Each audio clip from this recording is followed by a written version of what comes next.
Hello friends, आपका बहुत बहुत स्वागत है हमारे चैनल सरकारी नौकरी में। जैसा कि आप स्क्रीन पर देख पा रहे हैं, इंडियन कॉन्स्टिट्यूशन जो अपना भारत का संविधान है, जिसमें भाग 5 संघ, जिसके अंतर्गत अध्याय 1 कार्यपालिका के बारे में बताया गया है, जिसमें राष्ट्रपति और उपराष्ट्रपति के बारे में जानकारी दी गई है। इसमें हम आज इस वीडियो में अनुच्छेद 59 के बारे में, 59 के बारे में जानेंगे, इसलिए वीडियो के अंत तक जरूर बने रहे क्योंकि सारे इंपॉर्टेंट क्वेश्चन यहाँ डिस्कस किए जाएंगे। तो जिन्होंने अनुच्छेद 59 से पहले की जो वीडियो है नहीं देखी हो तो डिस्क्रिप्शन में भाई लिंक दे रखी है, जाओ, पूरी प्लेलिस्ट है, आप देख सकते हैं, समझ सकते हैं और जो इंपॉर्टेंट क्वेश्चन है उनको नोट भी कर सकते हैं। तो चलो बात करते हैं अनुच्छेद 59 के बारे में। तो चैनल पे नए हैं तो चैनल को सब्सक्राइब भी कर लेना और बेल आइकन भी दबा लेना, जिससे वीडियो की नोटिफिकेशन टाइम टू टाइम आपको मिलती रहे। तो चलो बात करें राष्ट्रपति के पद के लिए शर्तें। ठीक है, जो अनुच्छेद 59 है, 59 है, तो मैंने जैसे आपको अनुच्छेद अभी 58 पढ़ाया था, तो 58 के केस में भी यही चीज़ बताई थी कि क्या क्या उनके पास जो शर्तें हैं वो होनी चाहिए निर्वाचन के लिए। ठीक है ना, और इसमें भी वही बात बताई गई है, लेकिन थोड़ा सा इसमें चेंजेस किया गया है। तो वो क्या चेंजेज है आप समझना। ठीक है, तो अनुच्छेद 58 में एक बात और है इम्पोर्टेंट कि सारी कंडीशनों के होने के बाद भी उसके पास 50 प्रस्तावक और 50 अनुमोदक होने चाहिए। ठीक है ना, 50 प्रस्तावक और 50 अनुमोदक होने चाहिए, तभी वह चुनाव लड़ सकता है। तो इसमें पहली कंडीशन क्या है 59 में कि राष्ट्रपति संसद के किसी सदन का या किसी राज्य के विधानमंडल के किसी सदन का सदस्य नहीं होगा। ये इंपॉर्टेंट बात है, किसी राज्य की विधानमंडल और किसी सदन मतलब लोकसभा और राज्यसभा का सदस्य नहीं होना चाहिए। और यदि वह संसद के किसी सदन का या किसी राज्य के विधानमंडल का किसी सदन का कोई सदस्य राष्ट्रपति निर्वाचित हो जाता है, यदि राष्ट्रपति वो निर्वाचित हो गया और फिर भी वो विधानमंडल का सदस्य है या किसी सदन का सदस्य, ठीक है, तो यह समझा जाएगा कि उसने उस सदन में अपना स्थान राष्ट्रपति के रूप में अपने पद ग्रहण की तारीख से रिक्त कर दिया है। इंपॉर्टेंट बात समझना कि कोई भी व्यक्ति है जो राष्ट्रपति का चुनाव लड़ रहा है, तो वो ना तो विधानसभा में किसी सदन का सदस्य होना चाहिए, ना ही राज्यसभा या लोकसभा में जो संसद है उसमें सदस्य होना चाहिए। यदि वह ऐसा होता है और राष्ट्रपति का चुनाव जीत जाता है, तो राष्ट्रपति का पद जब वो ग्रहण करता है तो उस तारीख से उसका वो पुराना वाला पद रिक्त कर दिया जाएगा। ठीक है, सेकंड पॉइंट है राष्ट्रपति अन्य कोई लाभ का पद धारण नहीं करना चाहिए। ठीक है, राष्ट्रपति अन्य कोई लाभ का पद धारण नहीं करना चाहिए। मैंने लास्ट वीडियो में भी बताया था, लाभ का पद का मतलब ये है कि किसी भी सरकारी जॉब में नहीं होना चाहिए। यदि फिर भी वो राष्ट्रपति का चुनाव लड़ना चाहता है तो सरकारी नौकरी से पहले इस्तीफा दे, वो नौकरी छोड़े, उसके बाद राष्ट्रपति का चुनाव लड़े। लाभ के पद में ये नहीं माना जाता कि वो राष्ट्रपति है, उपराष्ट्रपति है, किसी राज्य का राज्यपाल है। ठीक है ना, यदि वो चुनाव तो लड़ सकता है, लेकिन चुनाव लड़ने के बाद वो चुनाव जीत जाता है और पद ग्रहण कर लेता है, तो पद ग्रहण जिस दिन करता है उस तारीख से उसको उन पदों से रिक्त कर लिया जाएगा।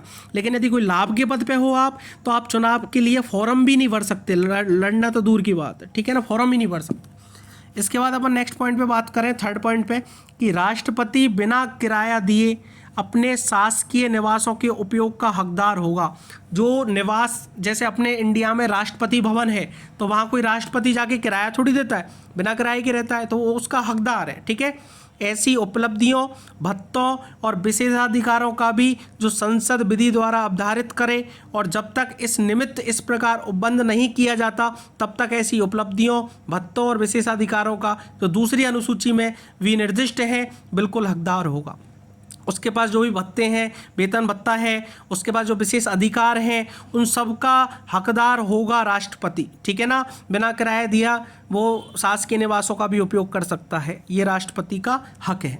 ठीक है, उसके बाद फोर्थ पॉइंट की बात करें तो राष्ट्रपति की उपलब्धियां और भत्ते, ठीक है ना, राष्ट्रपति की उपलब्धियां और भत्ते उसकी पदावधि के दौरान कम नहीं किए जाएंगे। इसका मतलब ये है कि यदि कोई राष्ट्रपति बन गया, समझना 1%, कोई राष्ट्रपति बन गया, राष्ट्रपति बनने के बाद में जब जिस दिन उसने पद ग्रहण कर लिया, उस दिन जो उसका भत्ता है, ठीक है ना, और जो उसकी उपलब्धियां हैं, वो 5 साल के जो दौरान में कम नहीं की जाएगी। बीच में कोई ऐसा नियम नहीं बनाया जाएगा कि आज तो सैलरी 2 लाख है, कल सैलरी आपकी 1.5 लाख रह जाए। ठीक है ना, ऐसा कोई नियम नहीं बनाया जाएगा। और एक्चुअल में बता दूं, राष्ट्रपति की जो सैलरी है वो 5 लाख रुपये। ठीक है ना, बता देता हूँ, ये बात इंपॉर्टेंट है। ठीक है, आगे भी अपन पढ़ेंगे अनुच्छेद में। ठीक है, अगला पॉइंट आपको मैं समझाता हूँ यहाँ से कि उसको चुनाव लड़ने से पहले जमानत की राशि जो कि 15,000 रुपये है वो जमा करानी पड़ेगी।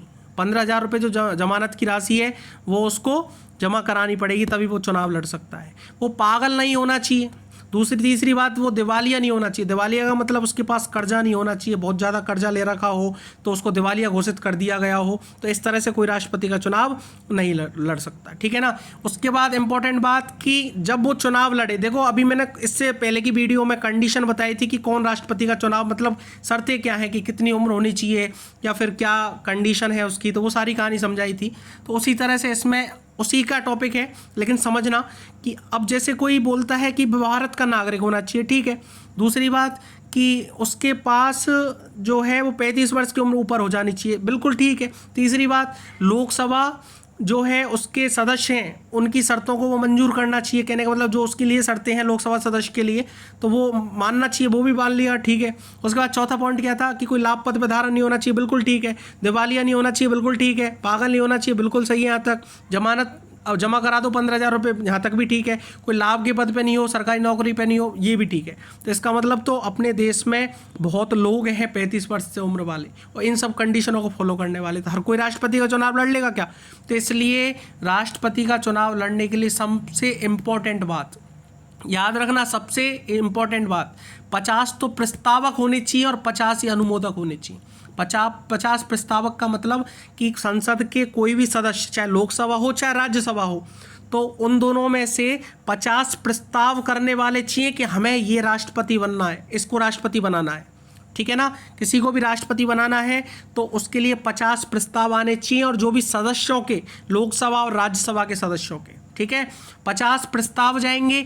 उसके बाद में फिर दोबारा से 50 अनुमोदक भी माना जाएगा। 50 अनुमोदक जो ये 50 प्रस्तावक होंगे, इनके अलावा 50 सदस्य और चाहिए, किसमें से? वही संसद में से, कहने का मतलब टोटल 100 चाहिए लोकसभा और राज्यसभा के सदस्य अनुमोदक में भी, और लिखित अनुमति होनी चाहिए 50 की। लास्ट वालों की जो अनुमोदक होता है उनकी लिखित अनुमति होनी चाहिए कि हाँ हम भी सहमत हैं, इसको राष्ट्रपति के लिए खड़ा किया जाए। तो अब बताओ कोई नॉर्मल आदमी लड़ सकता है कि चुनाव? ये 100 आदमी कहाँ से लाओगे आप लोकसभा और राज्यसभा के? नहीं ना। तो इस तरह से राष्ट्रपति के चुनाव के लिए ये सारी शर्तें या कंडीशन लागू होनी चाहिए, तभी राष्ट्रपति का चुनाव लड़ा जा सकता है। तो यहाँ तक जिसने वीडियो देखी है, अच्छी लगी है तो लाइक करना, कमेंट करना, कोई भी कमी है या कोई भी चेंजेज करना है या कोई डाउट हो तो भी आप कमेंट कर सकते हैं, उसका सोल्यूशन है तो कमेंट में दे दिया जाएगा या फिर नेक्स्ट वीडियो में आपको बता दिया जाएगा। Thank you very much.